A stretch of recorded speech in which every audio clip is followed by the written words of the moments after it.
na kusema tusimame tumkaribishe waziri aweze kutuhutubia na pia kuanzisha mradi wa leo. Asante.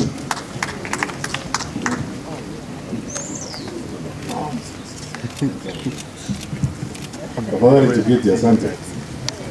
Tulikuwa tunatarajia, nilitaka kuwaonyesha principal secretary wetu wa immigration ambaye hajazungumza hapa, mjue,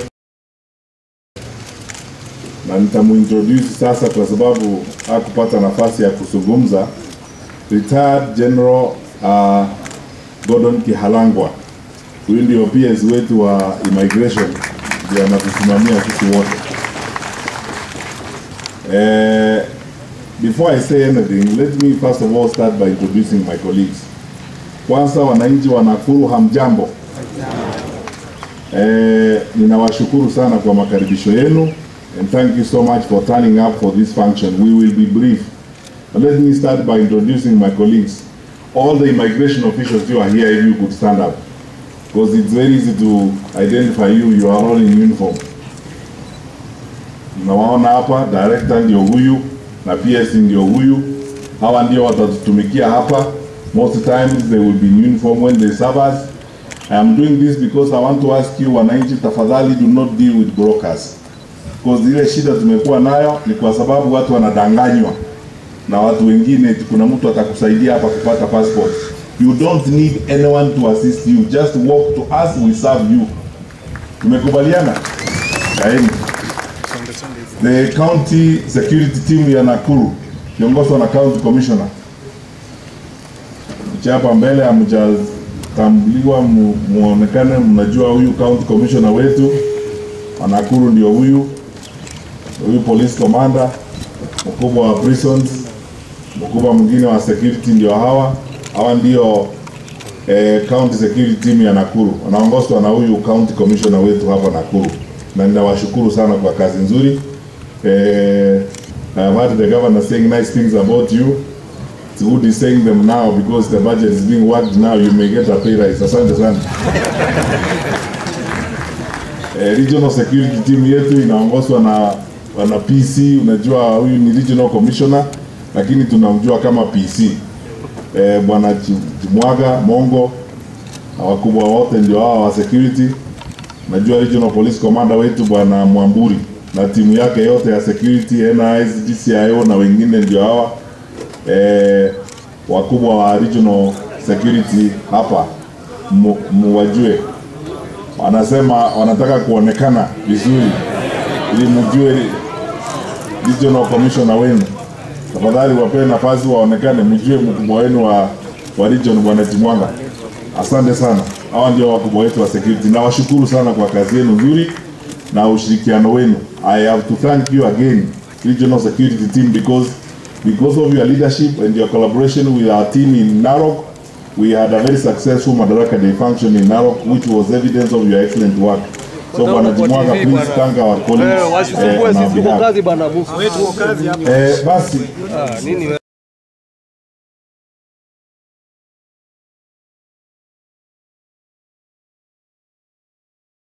We have come to launch our new e-passport unit in Nakuru. This is one of the government's programs to bring services closer to our people.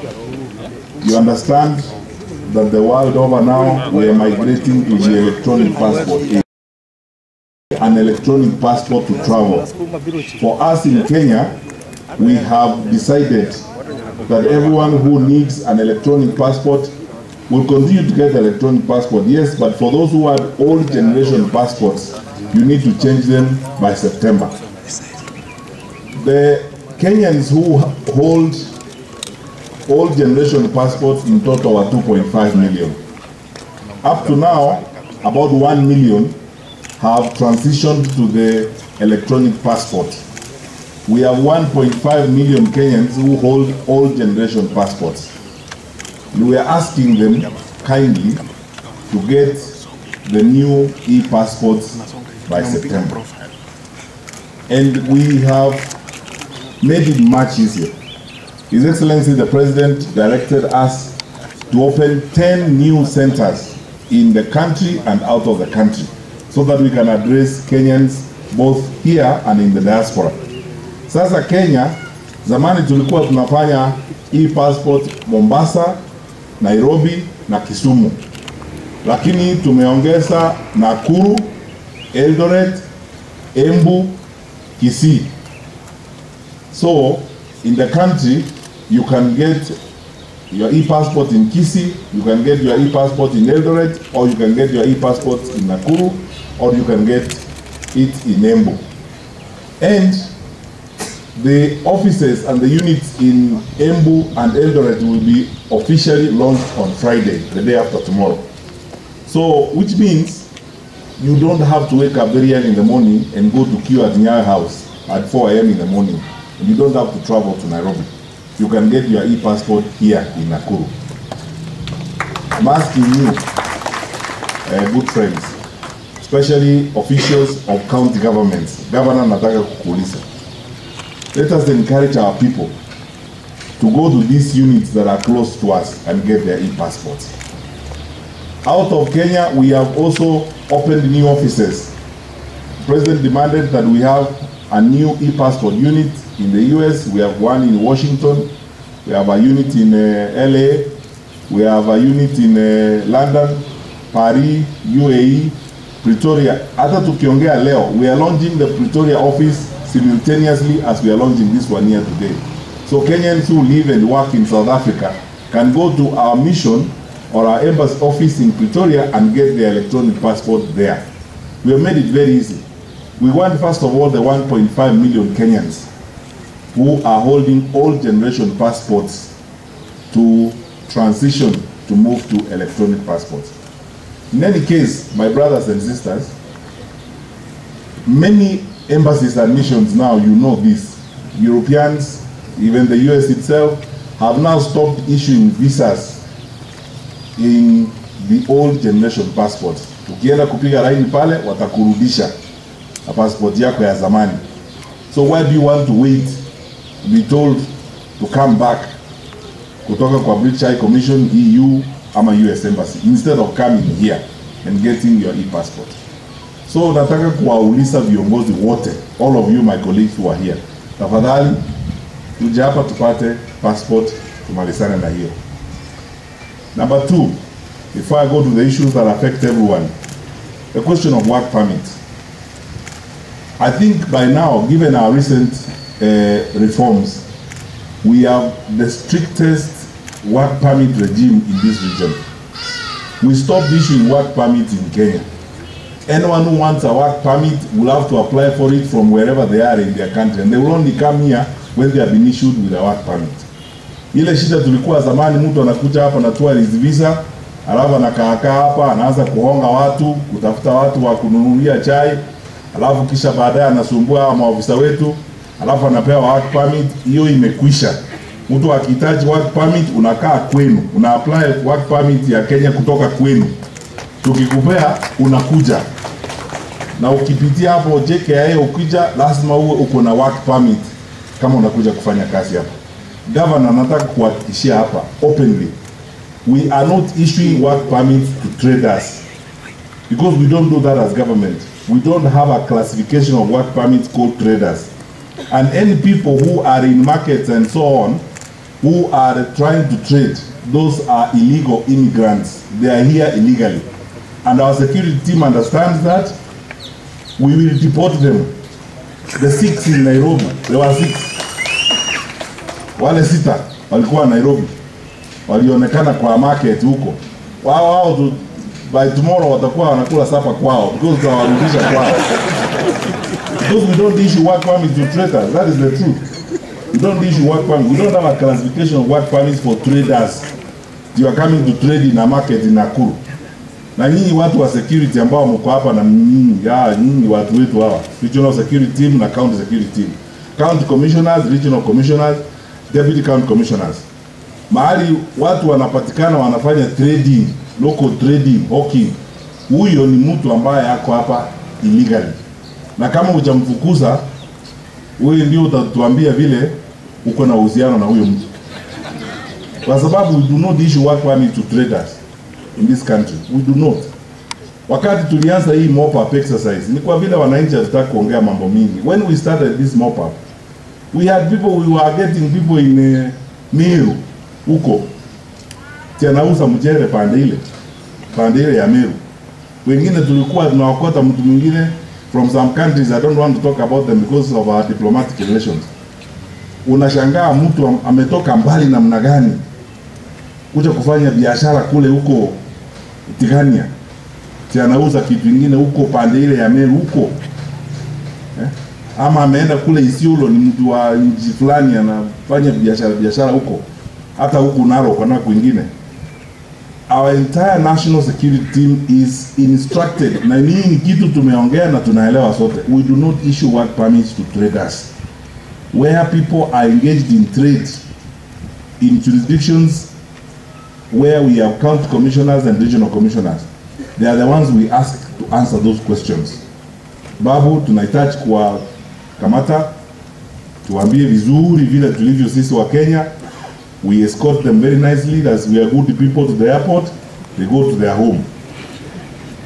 Or they tell us, because each of those people you will find doing that, they do not have a work permit. They are here illegally, or they came and applied for a work permit to do something else, alafu wakajiingiza huko. Tuliopata watu wengine kutoka Makalda Mines, najua mahali iko pande ile Nyanza huko. Wamekaa hapo kijijini huko, wanasema they are doing some mining.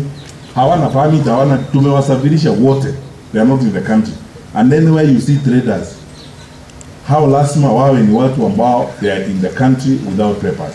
And what I advise you to do, my fellow Kenyans, sababu sisi tunataka kuweka uhusiano mwema na kila mtu dunia hii. Do not take the law into your hands. Go to your local deputy county commissioner, to your chief, to your OCS kwa police station, umwambie kuna rafiki yetu kutoka mahali fulani inaonekana anafanya biashara. Sidhani yako na permit ya kufanya hivyo. Na hawa wangwana wako hapa na Kirauni, watamzungumzia polepole, tutamweka kwa gari, tutamwandikia karatasi zingine ambao ni sign, ataenda airport, apotee kwao. That is how it is. Yule wa kuapply kazi tumekubaliana vile ilivyo. My colleagues in the security sector, you understand this. Mtu ambaye anahitaji work permit ana apply kutoka kwao. That's what we do. We are not being unreasonable. That's what we do. Even Kenyans who want to apply for work in South Africa or wherever, you get your work permit before you leave. That's what happens in these cases.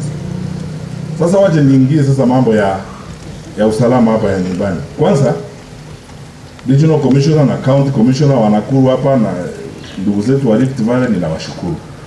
Viongozi hao wetu ambao wamezungumza hapa, waheshimiwa wajumbe wa bunge, ninawashukuru sana. Mheshimiwa Kikaria, asante sana kwa kwenda kanisa na maombi. Kwa vile wewe umeomba na Mungu amesema akupee Roho Mtakatifu usamehe wengine, na sisi tumekusamehe. Hatuna shida. Na utaona kwamba sisi watu wa usalama hatunanga shida. Mambo yetu ni kidogo tu, tunakuambia barabara ni hii, usiende hii. Kienda hii ingine ni jukumu letu kukueleza vile tutakusaidia uende kwa barabara mzuri. Lakini kwa sababu sasa wewe umeokoka tayari na umeomba msamaha na sisi tumekusamehe, na nimeambia wenzangu hapa wa security team, umeona hapa hadharani, unajua huu ni wakati wa handshake. Tunataka kuishi na amani na umoja. Mheshimiwa Kikaria, you can shake my hand now.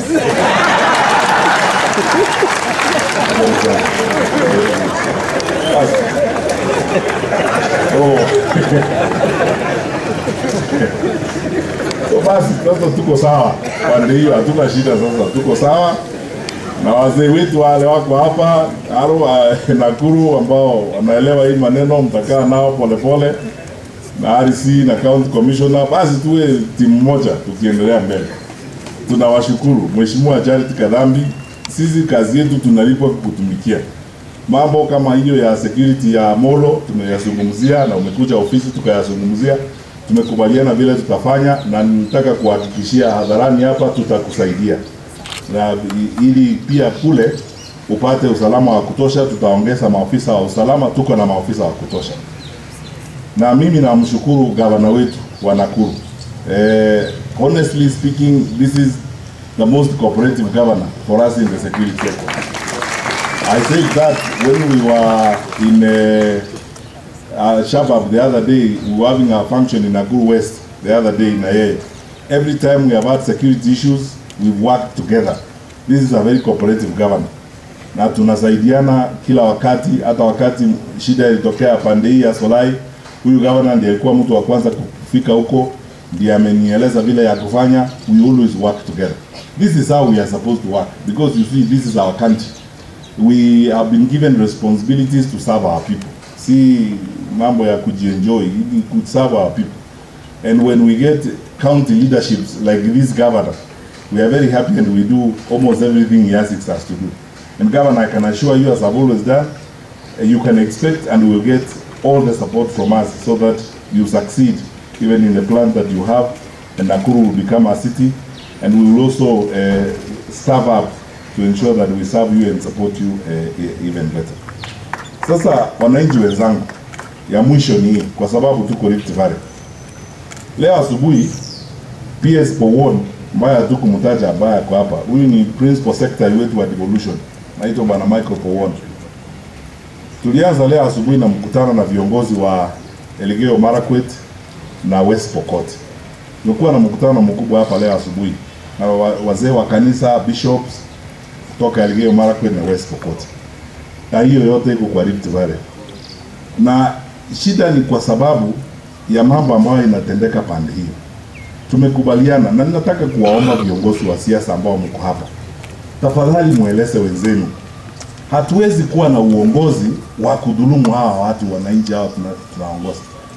Kazi yetu ni kuambia hawa tuwatafutie bunduki wapigane na Wakenya wenzao. That is not leadership. And some of the things that people say amaze us. This is the most representative part of Kenya, I can tell you. Here, kila mtu hapa ambao amesimama hapa, Kenya yote iko hapa. Kila mtu kutoka katika kila sehemu ya Kenya. Ama namna gani? This is the most cosmopolitan part of our country. Hii Rift Valley hii na Nakuru hii. And I want to be very honest with you. I am a public servant. There's some things I hear that are amazing.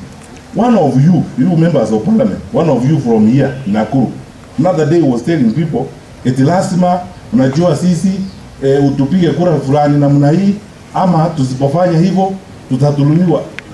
In Kenya, after 56 years of independence, every Kenyan has a right to live wherever they choose to live by law. And you have a right to decide what you want to decide. Fikiria vile wewe unataka kufikiria. Hata kama ni siasa, ni juu yako kuamua vile unataka kuamua, bila kushurutishwa na mtu. Eti usipofanya hivi, hii itafanyika. Haitafanyika Kenya hii tena. Haitafanyika Kenya hii tena. Na mtu azitishe mwingine hapa. Hii style hii ya zamani ya upuzi, tuzianze kutisha watu wetu na ushezi kama huo. Eti unajua ukifanya hivi itafanyika. It will not happen in this country again. Tuachane na hii maneno. Kila mtu afanye biashara, fanya mambo yako vile unataka kufanya, bila kutisa watu. Eti unataka kuambia huyu tufanye hivi, usipofanya hivi itafanyika. Hakuna. We want a peaceful country, kila mtu aishi kwa amani. Sisi kama viongozi wa serikali, hasa katika usalama, ni jukumu letu kuhakikisha kwamba sisi sote tunaishi kwa amani. Na ninawaomba viongozi wetu, tafadhali tushirikiane kabisa. Tuongee mambo kama huyu gavana anaongea, kuweka watu pamoja, tutumikie hawa watu. Hiyo kasumba hiyo ya kuambia watu eti hivi ama hivi, la usipofanya hivi itafanyika, hakuna kitu itafanyika. Tutaishi sote hapa pamoja, tuishi kwa amani. Kila Mkenya ambaye anahitaji kuishi hapa Nakuru ataishi. Ukitaka kwenda kupanga mahali unataka kupanga, utaenda upange. Ni juu yetu sisi kama serikali kukuhakikishia usalama. Na ndio nataka kuwaeleza wenzangu, kwa sababu hatutaki mchezo siku ingine tena. Watu wa usalama, RC na regional team, mukae jonjo, county commissioner na timu yako mukae jonjo. When we see a sign of anything, we act. And we act ruthlessly. Mtu akiwa yeyote. Na kama mtu akiwa yeyote bila kujali chao cha mtu, without caring the status of someone, let us behave our status. And don't incite people. You know, we are investors. Think about the big picture of the country. Sasa ukianza kesho kupomolea watu eti hao wanataka kuwapomolea kwa sababu ya fulani fulani, na wale wengine waanze kupomoa, na wale wengine waanze kupomoa, tutakuwa na nchi kweli? If there is a problem, we are